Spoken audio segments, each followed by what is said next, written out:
Hi friends, కుక్కర్లో ఈజీగా chicken biryani ఎలా ప్రిపేర్ చేసుకోవాలో చూపిస్తున్నాను. ముందుగా హాఫ్ కేజీ చికెన్లోకి ఉప్పు, కారము, ధనియాల పొడి, పసుపు, జీలకర్ర పొడి, తర్వాత ఇందులోకి బిర్యానీ మసాలా, గరం మసాలా, కొత్తిమీర, పుదీనా, కొంచెం పెరుగు యాడ్ చేసుకోవాలి, ఒక హాఫ్ కప్పు వరకు.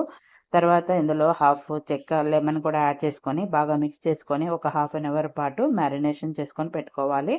తర్వాత కుక్కర్లోకి ఆయిల్ వేసుకొని హోల్ గరం మసాలా యాడ్ చేసుకోవాలి. ఇందులోకి ఉల్లిపాయ ముక్కలు, పచ్చిమిర్చి ముక్కలు కూడా యాడ్ చేసుకొని వేగిన తర్వాత ఒక టమాటాని పొడవుగా చీల్చి యాడ్ చేసుకొని కొంచెం మగ్గిన తర్వాత ఇందులోకి మ్యారినేషన్ చేసుకొని పెట్టుకున్న చికెన్ కూడా యాడ్ చేసుకొని మూత పెట్టేసుకొని ఒక 5 నిమిషాలు మగ్గించుకోవాలి. తర్వాత ముందుగా పెట్టుకున్న బాస్మతి రైస్ని కూడా యాడ్ చేసుకొని ఒక కప్పుకి 2 కప్పుల వరకు వాటర్ని అయితే యాడ్ చేసుకోవాలి. తర్వాత పుదీనా, కొత్తిమీర, నెయ్యి యాడ్ చేసేసుకొని ఒక్క విజిల్ వచ్చేంత వరకు ఉడికించుకుంటే బిర్యానీ రెడీ.